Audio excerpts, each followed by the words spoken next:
Surrealism was the inspiration for the Christian Dior Spring 1999 couture lineup.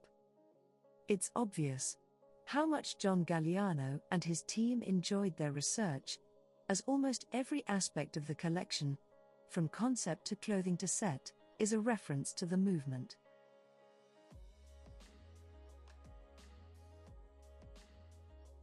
For starters, the torn paper windows, through which the models appear, seem to be borrowed from a 1936 Cecil Beaton shoot for Vogue.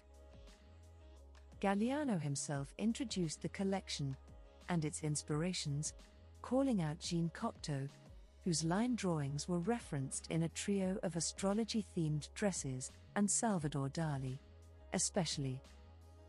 Based on the AP report, the gender play in the collection, female models played male roles, was based on what the designer described as Dalí and wife Gala's power play for sexual dominance. More interesting, perhaps, were the more direct nods to Dolly's work in the eye pins and the glittering lobster, attached to a dress strap, visual shout-outs both to the artist's lobster telephone and the crustacean he painted on a dress at Elsa Schiaparelli's request. The collection was ripe with such allusions. A purse pocket on a black suit nodded to Schiap. Jade Parfit's bangles resembled those in a famous Man Ray portrait of heiress Nancy Cunard. The model's berets looked not unlike the ones worn by René Pearl, muse to Jacques-Henri Lartigue. And the list goes on. The Surrealism movement was about questioning the norm and surfacing the subconscious, often through unexpected pairings of objects and ideas, as beautiful as the chance encounter of a sewing machine and an umbrella on an operating table, as the writer Comte de Lautréamont famously put it.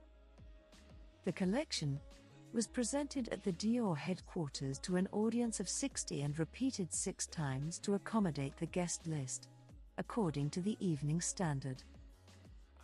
Galliano upped the oddity of his surrealist soirée by adding to the cast a team of bold men, who helped show the voluminous wedding dress.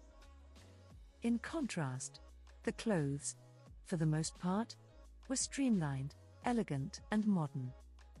Céline Dion wore the collection's white backward suit, another reference to the work of Schiaparelli. To the Academy Awards that year, though Galliano reverted to the 19th century references for some of the evening looks, such as a cellophane gown worn by Suzanne von Eichinger, that Stephen Meisel later photographed on Nicole Kidman for Vogue's portrait of a lady sitting in the face of Y2K, and the many unknowns of the digital age, surrealism seemed a fitting fin de siècle theme.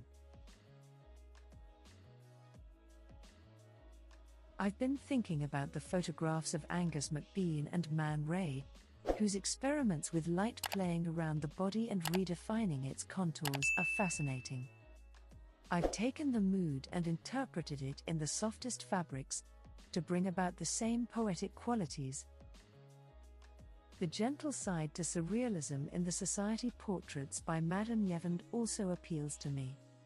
She convinced her sitters that they were goddesses such as Athena or Diana the Huntress, and, believe it or not, Madame Yevonde came from Streatham in South London, just like me, said John Galliano.